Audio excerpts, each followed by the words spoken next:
Well, good afternoon, everyone. We'll get this show started. Thank you so much for being here. Thank you to Wild Detectives for hosting us and allowing us to use their space. And so the way this will flow is we'll start with talking about our campaign. I'll have some Q&A with our panelists, and then we'll take Q&A with the audience. So before we get started, I'd like to recognize some of the dignitaries we have here. We have Dartboard members on stage, Hosanna Yamiru. Thank you for being here. We also have Dartboard member John Bottrell-Killen. Thank you for being here. And we also have a couple city council members, Lee Ruiz and Paul Ridley. Oh, do we have another board member I missed? Board member Lee Ruiz. Oh, sorry.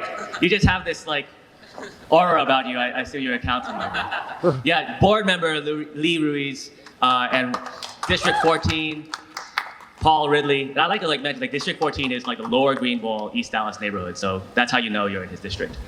And our panelists today, I'll be your MC. My name is Hexel Colorado. I was born in East Dallas, and I live there currently. There have been a number of chapters of my life where I didn't have a car, and I was totally dependent on transit. And then this year is my first year of being transit-oriented by choice or voluntarily. And so in December, I sold my car, and I've been living car-free since January.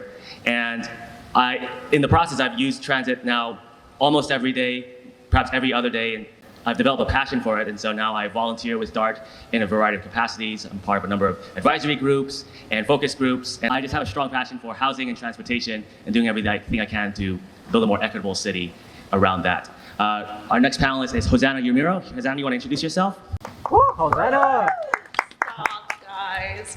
Hello, my name is Hosanna. I am on the DART board. I live in super far north Dallas, but not as far north as you can get, so that's kind of cool.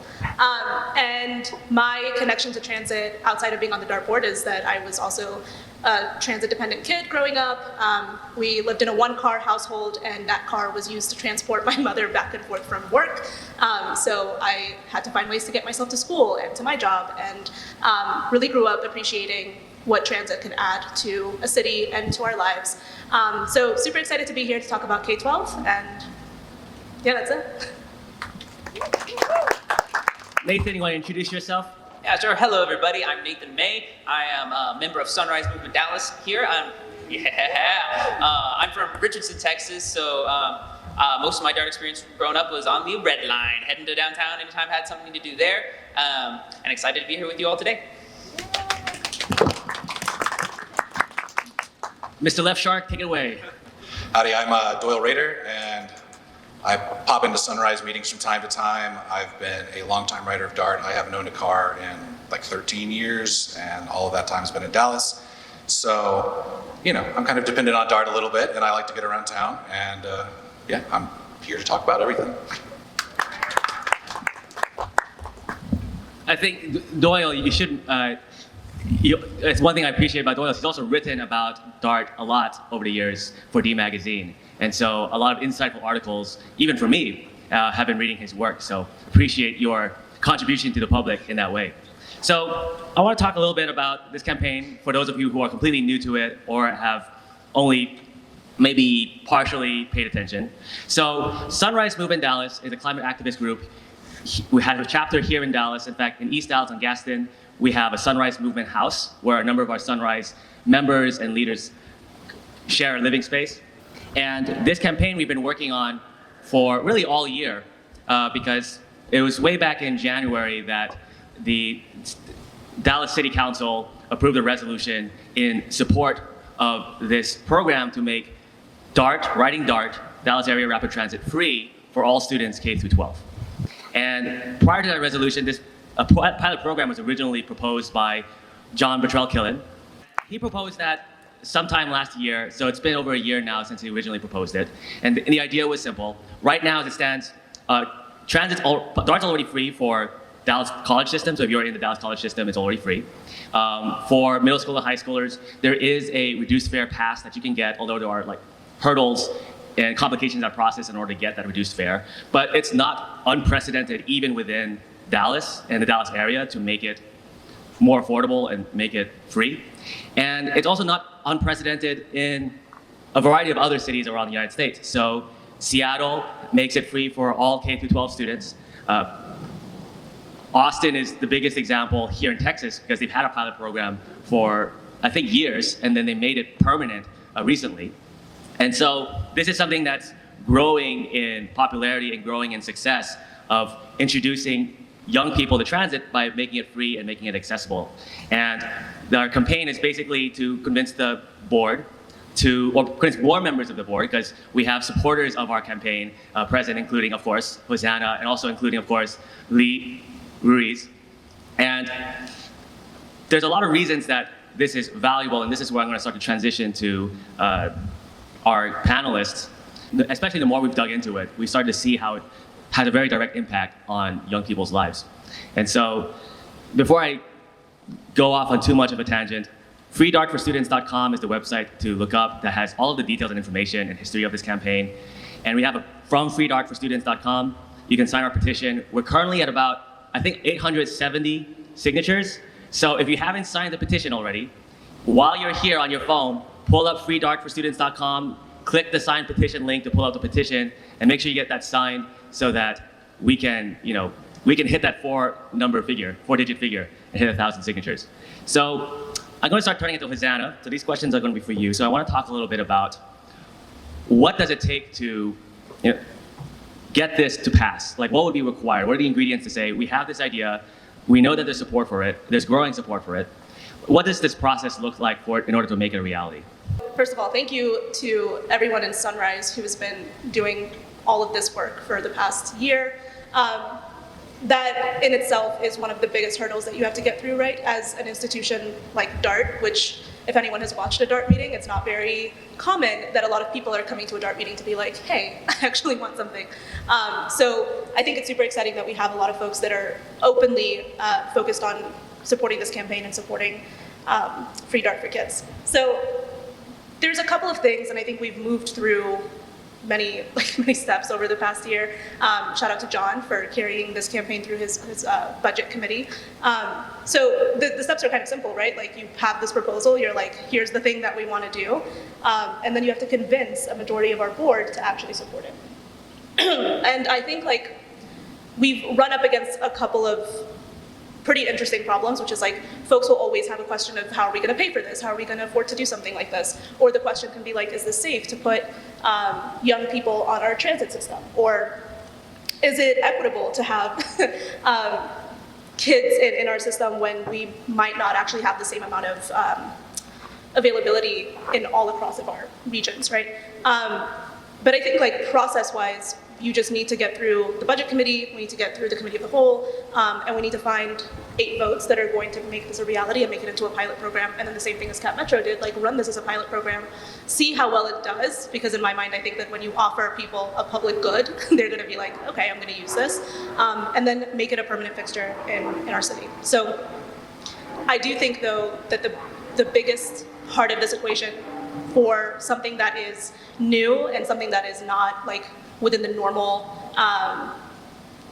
what's the word to use here?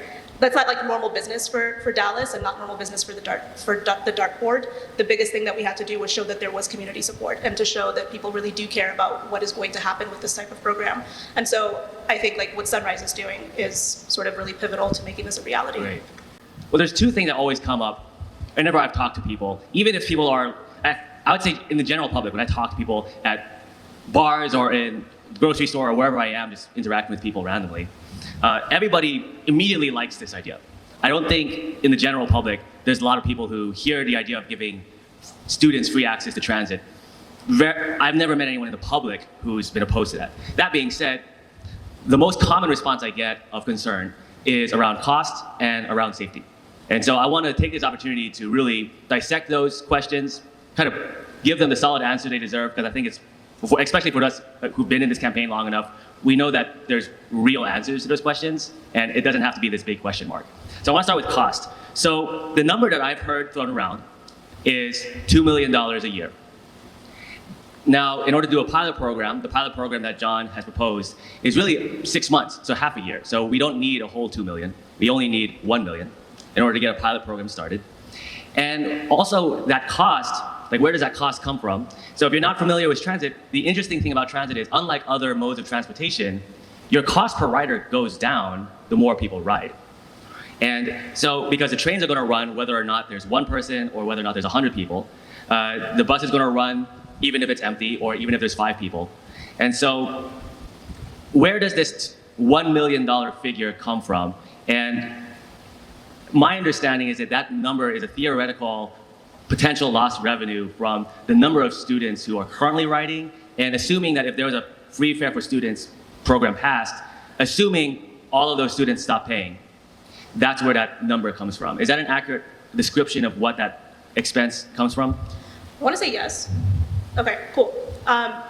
So I feel like the conversation around cost is so interesting because first thing, like DART has money, right? Like we have money and we're supposed to run a transit system, and this is part of what running a transit system is. So I feel like that's not as big of a problem as it's been presented, first of all. But I also think it's sort of like we're missing a chance here to calculate like what the cost of not doing a program like this is, right? Because as you mentioned, like the more people ride a system, the better the system is, the more that we can invest into it, and the cheaper that it is to actually run. And so to me, when I look at a program like this, I'm thinking about like what are the long-term benefits that we're getting from investing into something like this early. If you are getting students like myself, right? Like when I was a kid, I started writing DART, and if that had never happened, I would not have continued to write DART to this day.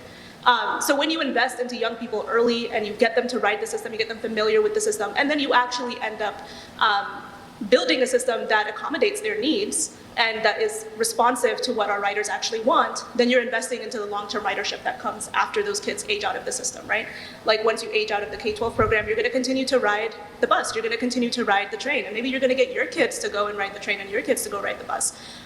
So it's also a long-term investment in the revenue that we can make, right? And not just what we're gonna be losing out in the short term of what is $1 or $2 million because not enough kids are riding the system to begin with.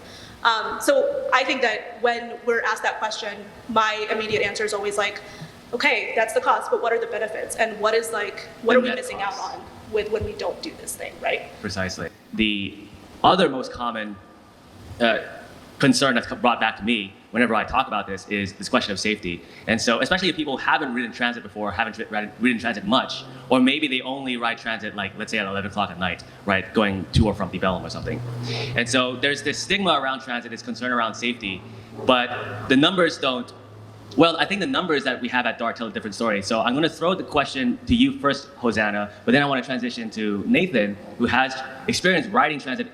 Well, both of you have experience riding transit as young people and young students, but I think Nathan's more recent in his youth experience riding. So I'm assuming, I actually don't know how old you guys are. You could possibly be the oldest person in the group. Okay, okay. Michael just called me old with his whole. Well, I always assume you're so wise and have, you're on the board, you ran for office. You just feel like a very authoritative figure in mind, so that I always project you as being older than you are. Okay. But anyways, yeah, so could you tell us about the real stats around safety on DART? What does the real numbers tell us about how concerned people need to be? See, I don't want to I don't have the stats in front of me, right? So I don't want to pretend like I'm going to give you this big answer. But to me, what's always been important is I think that you look at what is the reality of safety and what is the perception of safety, and I think those are two different things, right? And I think when it comes to something like transit, there's sort of a lot of unconscious biases that we have towards folks that ride transit and how safe you feel on a transit system based on things that are just unfounded, right? And so I really want to push back against this idea that transit is not safe because it's just not true. And I think that in general, DART is a safe system, right? There's always going to be violence, but that's also a reality of the world that we live in and not necessarily a reality that's just specifically for transit. Not to mention that cars are super unsafe, okay? Cars are super unsafe. I don't drive because I'm literally terrified of being on the highway. Right. It is scary to be a driver, and it is scary to put kids in the way of that kind of harm, if we really want to have that conversation. Exactly. So that's the first thing that I'll say about safety.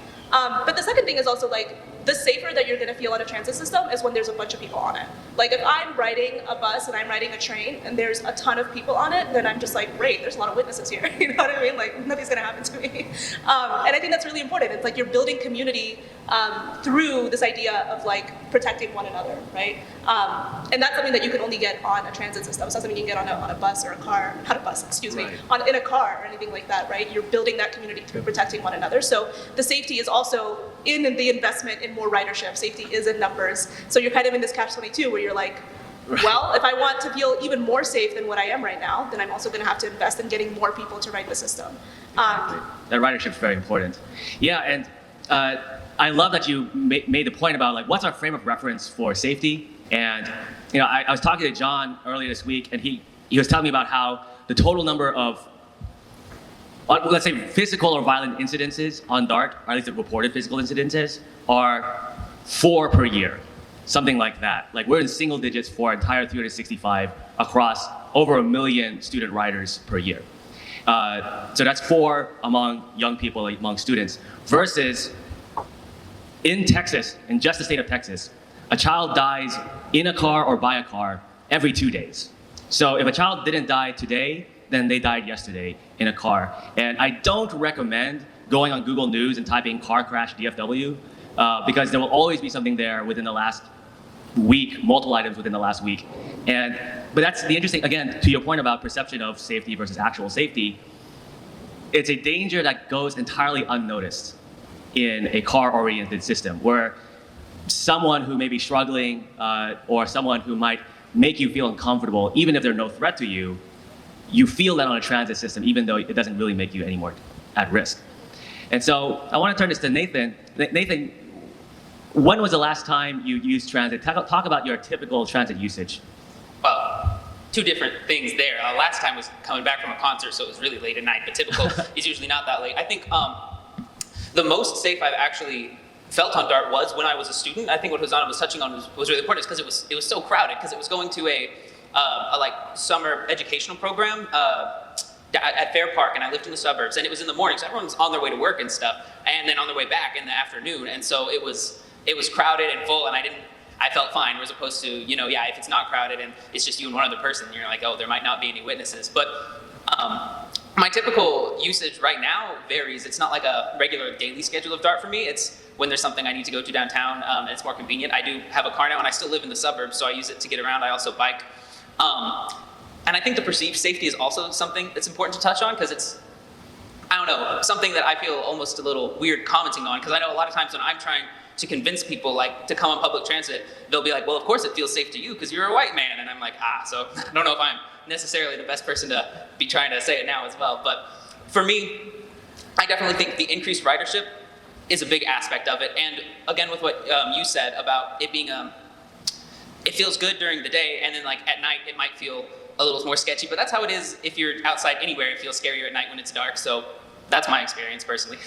That's a great answer, and there's a couple things I like about what you mentioned. First of all, if you have not ridden DART, I think for the fair, like if you've never ridden DART in general, this is an amazing time to ride the trains, because this is like peak usage, peak comfort. I mean, maybe if you don't like being in crowded spaces, okay, there's that. But in terms of having that safety of people knowing what's going on and having that, as Jane Jacobs would say, eyes on the street, in this case, eyes on the train, that safety in numbers, this is the best time to experience that type of safety. But you also mentioned something, and I appreciate that you acknowledge this, is that women, and women, especially women of color, have a unique challenge and experience on transit that men don't. And so I want to take this opportunity to actually take it back to Hosanna.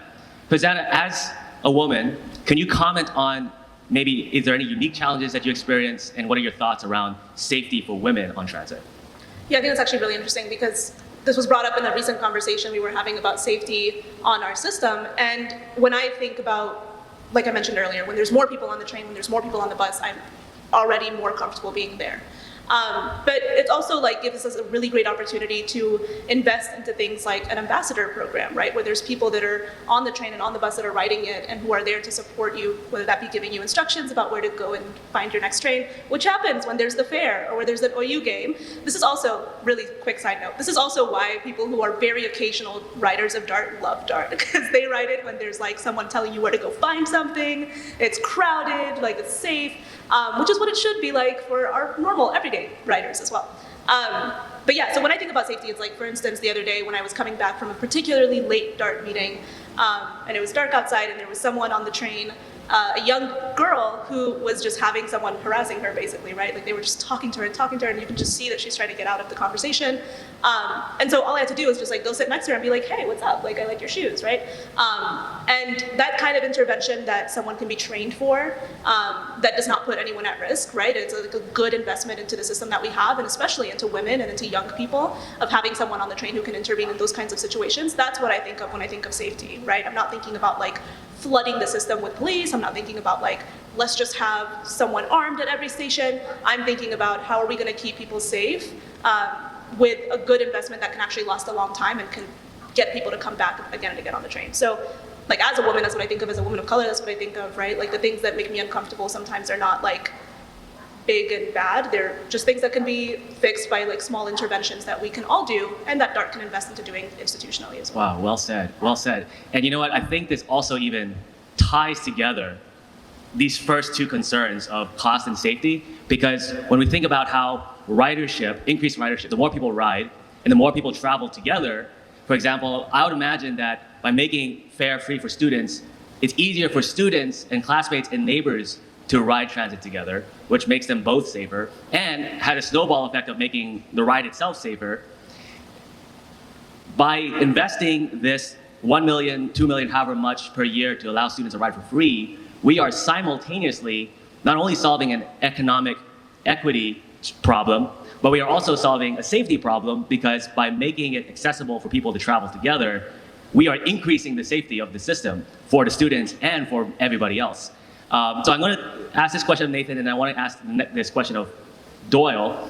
Nathan, when you use transit, like have you used it for either educational or extracurricular activities? And if so, have you ever run into these opportunities to travel together with colleagues, or maybe even challenges where maybe the price barrier prevented you from traveling with colleagues or schoolmates or whatever?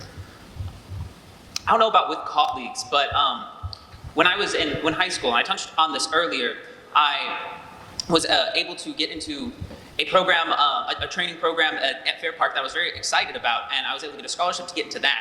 And I was very grateful that there was financial assistance to allow me to do that, but then there was still the barrier to being able to attend it and participate in it of transportation. I couldn't drive, and my parents couldn't take me, and I was very lucky and privileged that my parents were able to help me pay for the DART so that I could take that every day. And you know, if you're just going on one trip, then you can scrounge up the funds for DART, but when it's at multiple rides every day, then it starts to add up, and it got costly, especially in high school. You know, wasn't that flush with cash, and like I said, that was when it was really crowded, and so that was like on the way there and back, and that felt very good. But I know a lot of times when I'm talking to other people about the DART and about public transit in general, they don't want to take it unless they can take it with a group, because it's more comfortable for them to have other people with them and not feel alone on it. And so a lot of times, even though it does cost money to drive because of gas and stuff, they feel like, oh, why would I spend? You know, you would get to know people on the train because you'd see them every day. You would see them going to work, coming back from work. And so there was that sense of community, even if you didn't talk to these people. And then occasionally, you know, you'd run into an old friend, which was kind of a great thing waiting for the train. But yeah, there was definitely a definite communal sense to just the ridership at that time. Yeah, I appreciate you bringing up this topic of community, because I remember my first chapter or my first stint of relying on transit was commuting from Fort Worth, where I was living as an 18-year-old, commuting to my first full-time office job in Irving. And for that job, I would take TRE from Richland Hills and transfer to I think it was called the 405 at the time, in downtown Irving, and take that to Las Colinas. And on the TRE, they have tables, and so there was this group who would have their breakfast. I think technically you're not supposed to eat, but people have their breakfast on the train anyways, which is fine. But because they would have like, it wouldn't have anything smelly. It would be like cereal, right, or sandwich.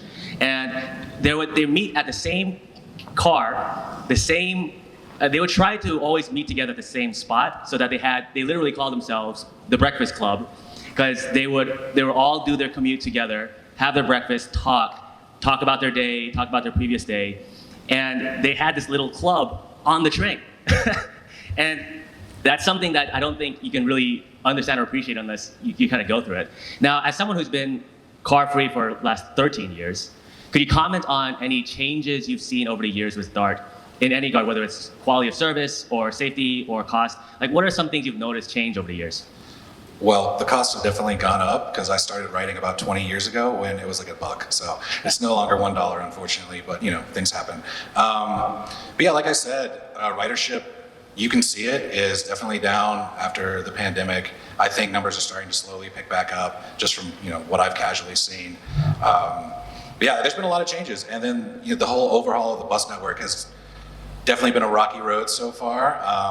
I know there's a shortage of drivers that's contributing to that, but overall, I really think the quality that you're going to get from DART has been, well, it's been great in my experience. I love the bus drivers. They're all really generally nice people, and they don't sound like that. When,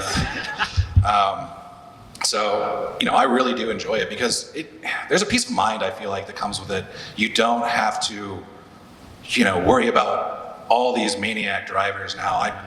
I feel like they've gotten worse in the past few years. I do too. It's like I used to read a book when I commuted every day, and I knock out like 2 books a day, or not a day, a month, generally speaking. That's still a lot. Yeah, it was a long commute, a little bit, but it was like 45, 50 minutes round trip with some wait times for transfers. But you just sit there and you can find peace in doing this because you don't have to worry about the kind of safety of yourself and everyone around you, because a professional is at the helm. Yeah, you have effectively for yourself, a self-driving vehicle without having to spend $40,000, $50,000, $70,000 for a self-driving vehicle. I've found, as I've returned to being transit dependent, or not transit dependent, heavy transit user, that it's given me a different sense of time, or at least see time in a very different dimension. In that normally, if I think about, it's going to take 20 minutes to get somewhere by car, that's 20 minutes lost. Like, I can't use that 20 minutes. That 20 minutes is dedicated to staying focused on the road so I don't get in an accident. Whereas now, if I see a trip across Dallas as 30 minutes, I don't see that as 30 minutes wasted or 30 minutes lost or that's too much time, because I know that during that 30-minute trip, I could be sending emails, I could be writing notes, I could be reading a book. And so could you kind of comment, and I'll ask you this and I'll ask Hosanna this same question. Well, actually all of you. How have you used that time? How have you re-understood your sense of time because of using transit? Like, how has it changed your sense of time? That's a good question. It's really made me focus on, I'll just use this as an example, like TxDOT likes to say about travel times with cars and stuff, how they're going to have a delay of like 5 minutes if this thing doesn't happen that they've made up. I don't think about any of that. Like, I know my time with DART and like where I'm going to get to. It's going to take a little bit longer than a car trip, generally speaking, because the buses go a little slower because they got to pick people up, drop people off, and that's fine. And I've become very at peace with just knowing that I've chosen to do this and this is how I get around. And Right. it's a lot more relaxing. It's almost zen. Like, if you needed to work on your mindfulness and being present, then using transit is a very good way to do that. Exactly, as long as the bus shows up. Then Yeah. Then you lose your zen, Yeah. because then you're like, is it going to come? Yeah. Both of us have been tweeting a lot about DART, and I definitely try to have a balance of, I do a lot of appreciation for DART 60% of the time, but I've also got that 40% of what can we do to make it better. Nathan, you fist bumped when I asked put the question for everyone. I feel like you have a good answer to this question. How has using transit changed your sense of time? I don't know. Good. I love that about public transport. I love to, when I'm on the transit, either read a book or listen to an audiobook. And I can also listen to an audiobook while I'm driving. But then if someone starts driving aggressively and tries to swerve in front of me, then I stop paying attention. Then it takes me a few minutes to calm down from being scared. And then suddenly my favorite character's funeral is happening. And I'm like, when did they even die? But on the DART, that doesn't happen to you. Hosanna, you want to take that question next? Yeah, I feel like I've made some like really cool decisions while I've been on a DART like train and stuff like that. Like, I listened to Beyonce's new album for the first time on the DART train. That was pretty dope. Renaissance, listen to it if you haven't. Beyonce's that girl. I feel like I reread, like, once the accommodation was like reprinted and they were doing that for Big D Reads, like I reread the accommodation just on my like going back and forth from the Dart meetings. It's also a great time for me to just like sit and like stare into space when shit is just like really hard and you're like, I just need to calm down for a while. So yeah, I feel like time does move differently when you're on a train or when you're on a bus. Like you don't have to worry about anything, like they said.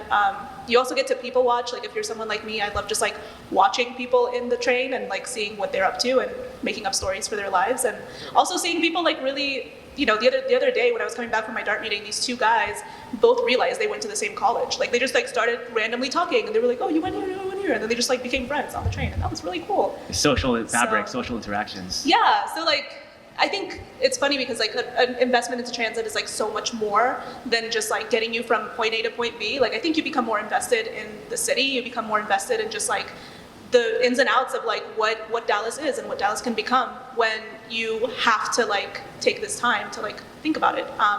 And also just the mere act of like, okay, now I have to pull out my phone, I have to see like where this stop is, or like now I have to buy this ticket, et cetera, et cetera. Like all of these things that you're doing are adding to the way that you get connected and kind of like invested into the city. So I think like transit and all these like things that seem like they just serve one purpose, like they serve so many purposes, because it's more of investment into who you are and who you are allowed to be in the city of Dallas. Right, an investment in yourself as well as investment in the community.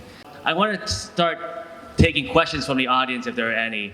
All right, so this movement is framed mainly around students. So my question is that students, like, are we talking about just a service area? Are they going to present, you know, like their Dallas ISD ID or student ID or like their Garland student ID and get their free fare? And I'm not against that idea necessarily. It means that like people who pay taxes, their kids go free, but someone who lives in Allen, maybe their kid doesn't benefit, which there's a discussion if that's good or bad. But yeah, we like focus on the schools. Great question. So his question is, would this program limited to specifically DART member city students, or is it broader than that? And if it is limited to specific students, how would that work mechanically? So I talked to John about his intentions behind the proposal. And first of all, what ends up happening ultimately, like that, there's implementation details that might get negotiated or fudged around whenever we finally convince DART, you know, enough DART board members to go with the program. There might be a negotiation on the details. That being said, our hope, our intention is that it be blank slate. If you're a K-12 student, you can ride it. And there's very minimal verification required. For a lot of reasons, I think the easiest reason to understand is because imagine you're on a bus or trying to board a bus or trying to show your validation to a train operator. Imagine how hectic that can be when you're trying to board the bus is trying to get going, and you're fiddling over questioning whether or not you're in the right ISD or checking if your ID is valid. There's a whole lot of things that can get really lose time. And anyone who's boarded a bus and maybe had the machine was broken or their paper pass was ripped or the app was not working, if you're going to board a bus, like I think we've all experienced this before, where something was malfunctioning and then the bus driver just said, just get on, I just gotta get going. And so for both an equity reason as well as for practical reasons, the most likely implementation, or at least the implementation we intend, is that as long as you can have some indication that you're a K-12 student, that's good enough. Who knows how that will ultimately shake out when the program actually gets implemented, but that's our intention right now, because there will just be so much overhead and hassle with trying to verify your specific qualification. You want to add to that, Hosanna? Yeah, I was just going to say, I think when you say our, I think you're talking about the campaign. Like the right, yeah, so ours and our campaign. Right, yeah. Okay. I mean, we haven't gotten that far into discussing like what those things would be in the actual program itself, right? In my mind, I think you want to make it as like administratively burdenless as possible, because that also just kind of eats up at your costs if you're just trying to find all these different things to do. So yeah, like in my mind, it's we do at the end of the day, like DART does have a region that it serves, right? And so like making sure that everyone in our region and our member cities have this program as they're paying into it, right? And have those students be serviced by that program, and to have it be as easy as possible for our bus drivers and our operators to not have to verify every single thing, like Hexel mentioned. That's what I would want to focus on. That was really cute, but also I'm scared of butterflies. So yeah, in my mind, that's how it would work, right? But we don't have those answers yet. And that's also the really cool thing about, like, I think in my mind, I want this campaign and folks in general who are coming to DART with ideas, like the idea of co-governance, is that like everyone should have a say in how these things are built, right? And so folks coming in and having these sorts of events and saying like, this is what I would prefer, that's really, really helpful, so that as DART board members, then we can take that and say like, this is what people are saying to us, and like this is what I'm going to fight for as in my capacity as your representative. So Right. that's also important. Like what you want is actually what matters at the end of the day. Anastasia, you had a question. Yeah, so I'm going to try and keep this pertaining to dark K-12, free K-12, but I was inspired by Jeff Speck's talk recently at Yes. Uptown Dallas. He's the author of Walkable Cities, and he also is a promoter of making cities walkable. And one thing, I guess my question is, and I feel like I already know the answer, but I want to plant a seed, spark the interest. Would having DART free for students K through 12 potentially move DART in the city of Dallas to make Dallas a more walkable city and, reducing the lane sizes, adding more pedestrian friendly? I know there's already efforts to do that in the city, but I guess the question is more towards like personal Right. opinion, but also Yes. So the question, it sounds like, is, and I'm so glad that you were there too. So she was talking about Jeff Speck, who's the author of Walkable City and his newest book, Rules for Walkable Cities, 101 Steps. And her question is, would making transit for students free push the needle forward on making Dallas as a whole more walkable? Short answer, yes.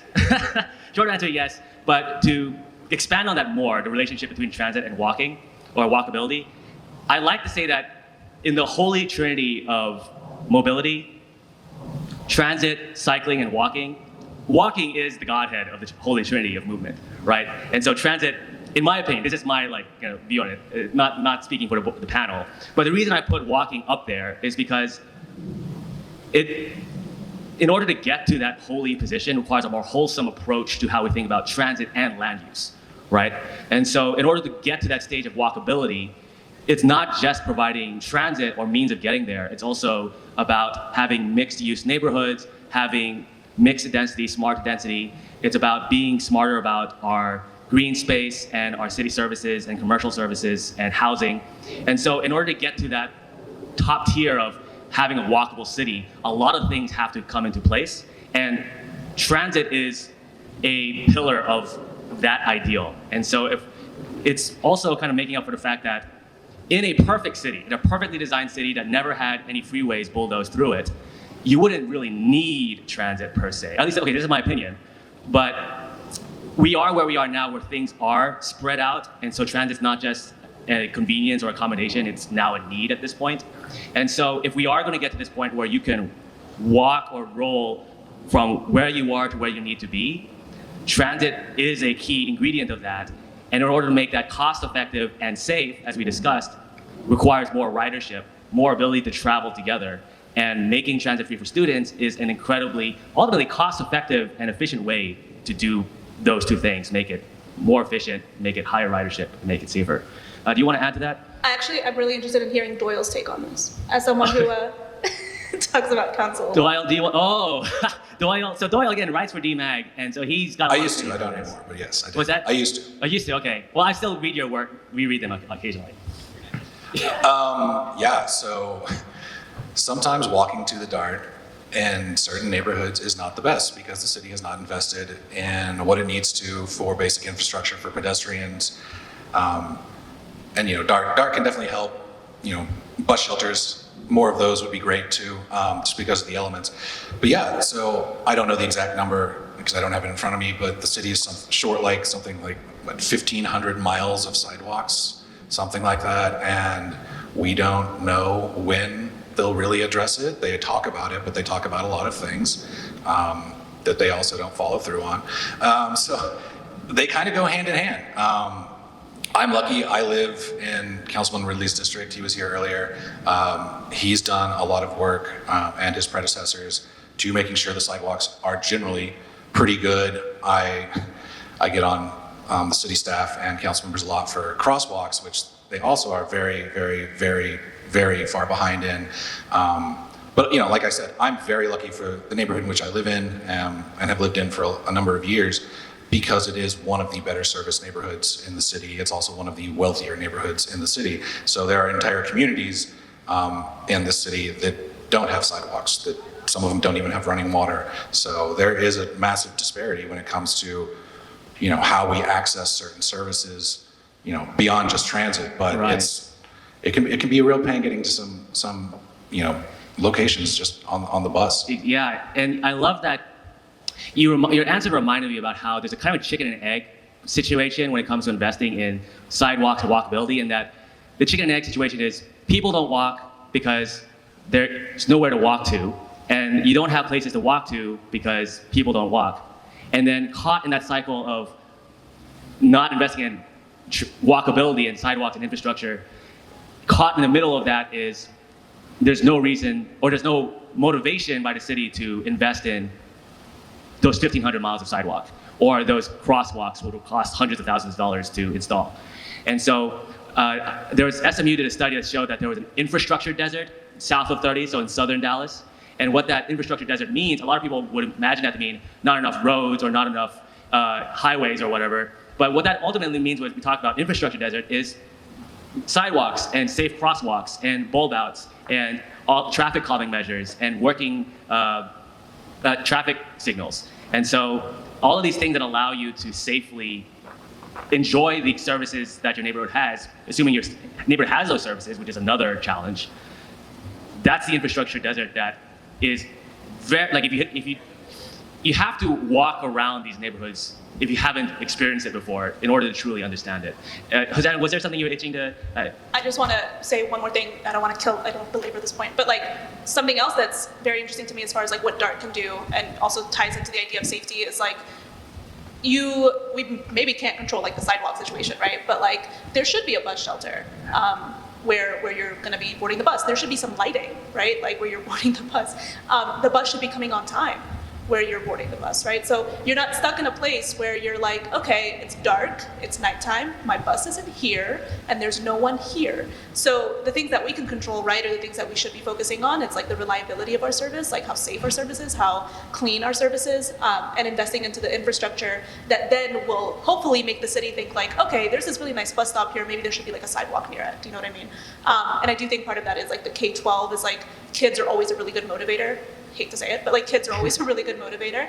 Like if you really want to protect kids, then like put some money behind it and like build the infrastructure that they need to stay safe on the system. You know, that's a great point because we're basically tying in together that transit and investment in transit breaks that chicken and egg cycle because it may take generations to the point where you have a grocery store and complete sidewalk and all of this in order to break that cycle of having somewhere to walk to and a reason to walk. And having quality bus shelters and quality service that's accessible and affordable breaks that cycle because now you have something to walk to, even if it's a means to transport you somewhere else.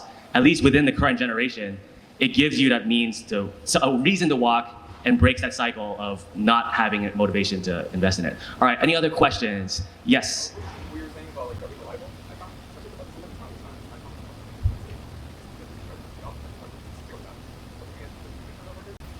Oh. Yes, there is a union. They're freaking awesome, and they're always at the DART meeting. So if you ever want to meet up with our union, just come to literally any DART meeting, and they're probably going to be there.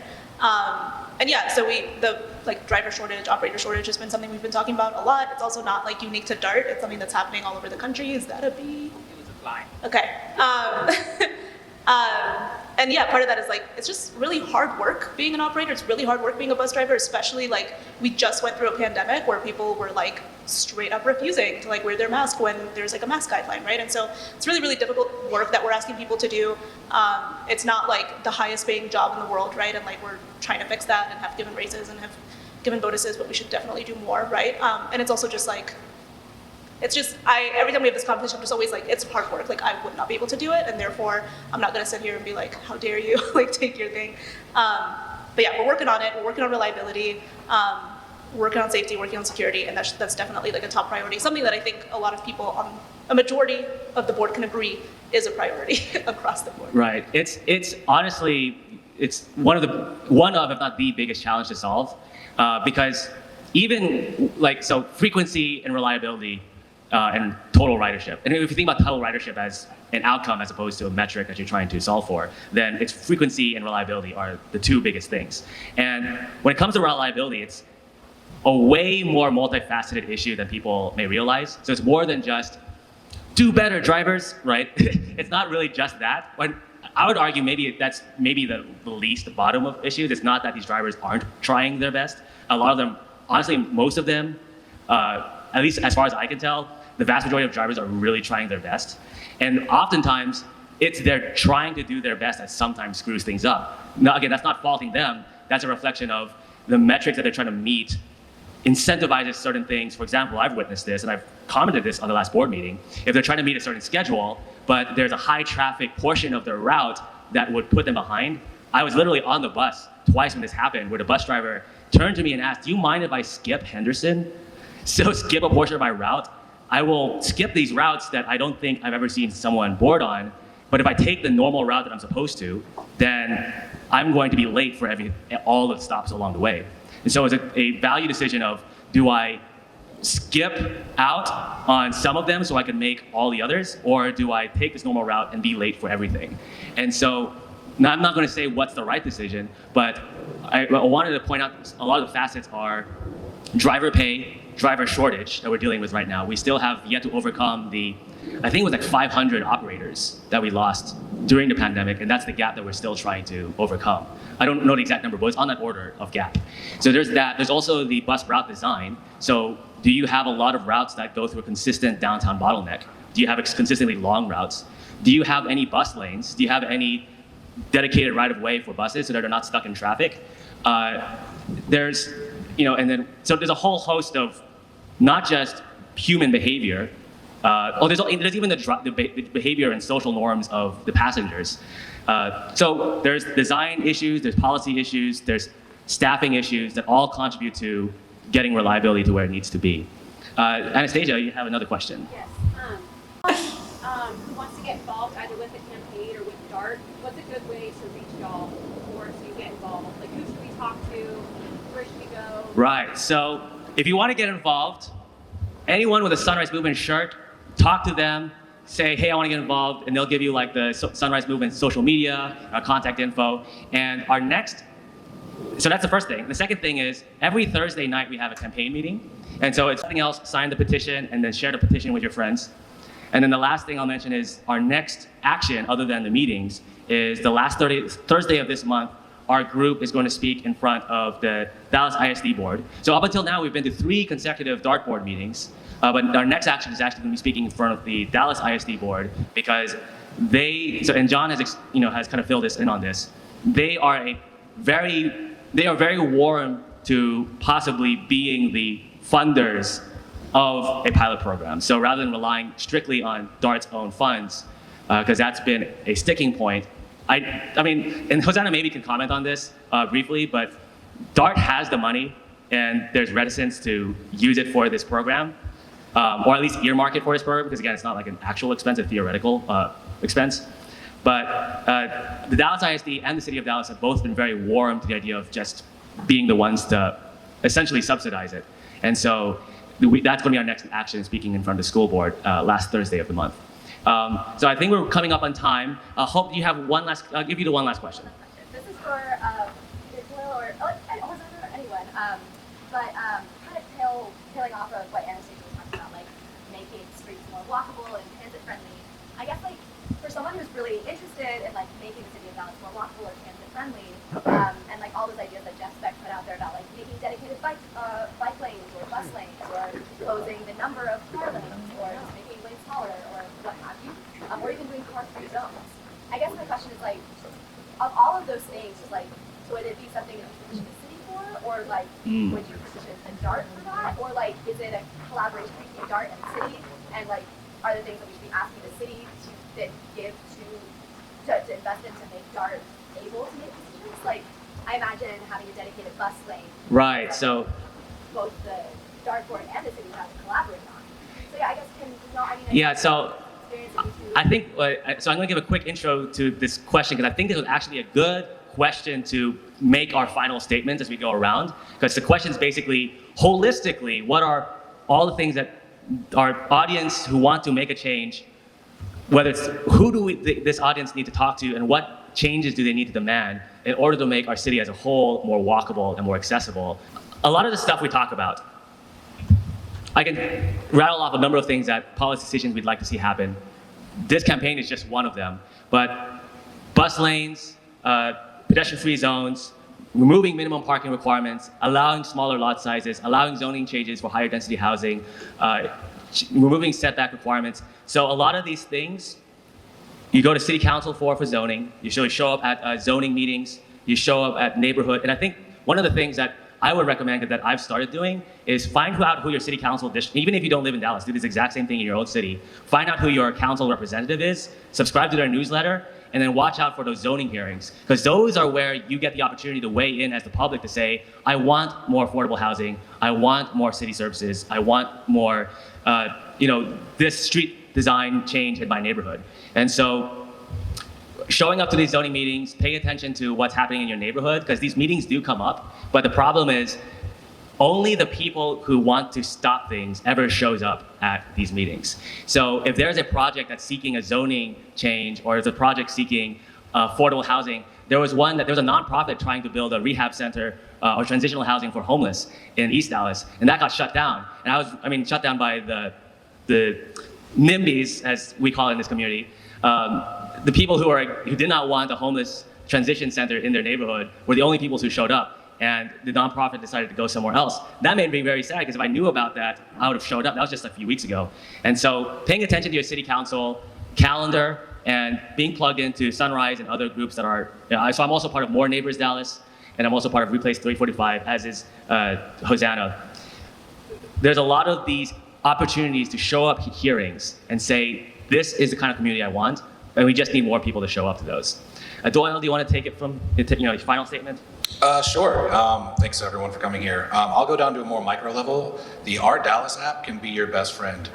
Yeah, it's a free app. It's basically the 311 app. So you don't have to call in. And it's a whole host of city services that you can, please do. It's on the front of my phone.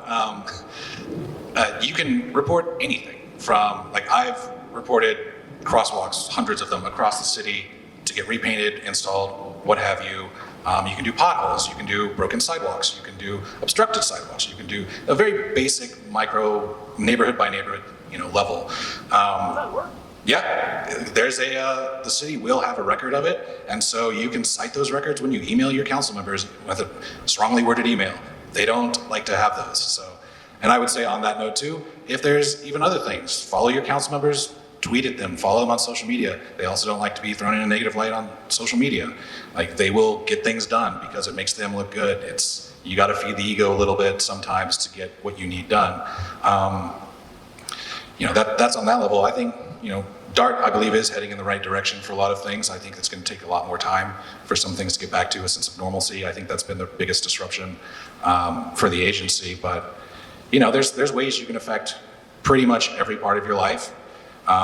You just really have to pay attention, because a lot of times city surveys, stuff like that, are going to fly right by you because they don't promote them enough. You just kind of have to be on the lookout for them.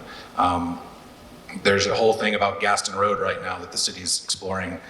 That's a whole survey. That's the public input. Right. But just got to look for it. Yeah, follow your council member on social media. If they don't have one, bug them about it. Maybe they have an email newsletter, but one way or another, figure out how to get tapped into what your council member is putting out there. Nathan. Yeah, I just downloaded the app. Very excited. Thanks for the recommendation.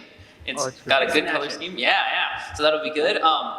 I'm excited to be plugged in. I'm also, you said DART's heading in a good direction. I'm glad we've got such a cool board member on DART, and that's amazing. I think as far as the walkability and the public transit, we've talked about it a bit, but I think, I know we were talking about will the public transit, will that get us to walkability? And I feel like you got to go at both at once, because like you were talking about, I know in the suburbs where I'm from, a lot of times you have to drive to get to the place to get onto the public transit, and because you can't walk to it. So I think improving the walkability, focusing on that, will help boost the transit, which will help boost the walkability. And so if you're not focusing on either, then it destroys each other. And again, I'm the non-expert, just random guy who's on this panel, but this is my experience. But if you're working on both of them, then they build each other up. So I think great to focus on both, and I'm excited that we're doing that here.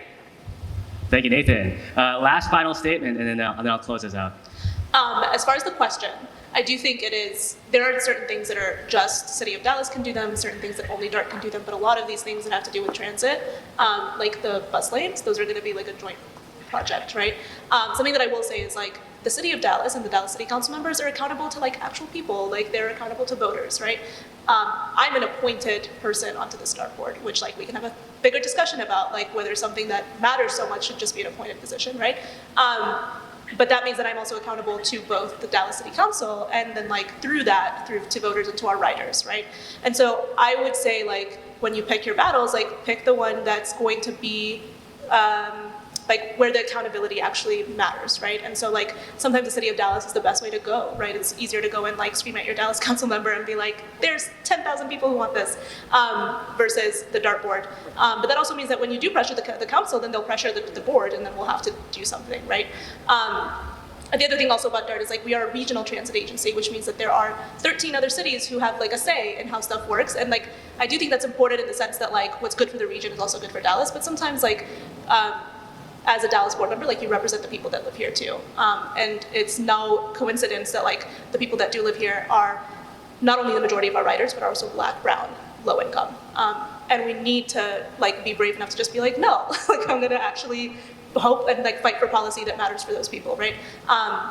So that's the answer to that question. And yeah, I guess my closing statement is, you know, thank you so much for coming, for like caring enough about something that is as niche and not as easily to access as the dartboard and the work that we're doing on the dartboard. I want to plug just like the idea of all of these institutions having people like us on them, right? On these boards, on these commissions, on the city councils that we all live under. Most of the time I'm always thinking like, I have no idea why they put me on the dartboard. Like, y'all really allowed this to happen? And that's really dope, right? Like, but that also means that there needs to be like one of you guys on the planning commission. Like there needs to be somebody on the ZOAC board. There needs to be someone who's out there on the preservation board, right? Like there's so many avenues for people to get involved. And the people who always do end up getting involved are like old lawyers and like developers, business owners, and it just gets handed down and we get the same old shit every single year. And for a lot of these things, like we can actually make it in there and we can actually have a say in how the city is built and how it serves us and our people. And I think that's really important. So shout out to Sunrise, shout out to all the incredible groups doing crazy good work. And I hope that next time it's a panel of like you guys on the planning board. So, shout out. Well, thank you so much to our panelists. Give our panelists a hand. Thank you to our Sunrise volunteers for showing up and getting it set up.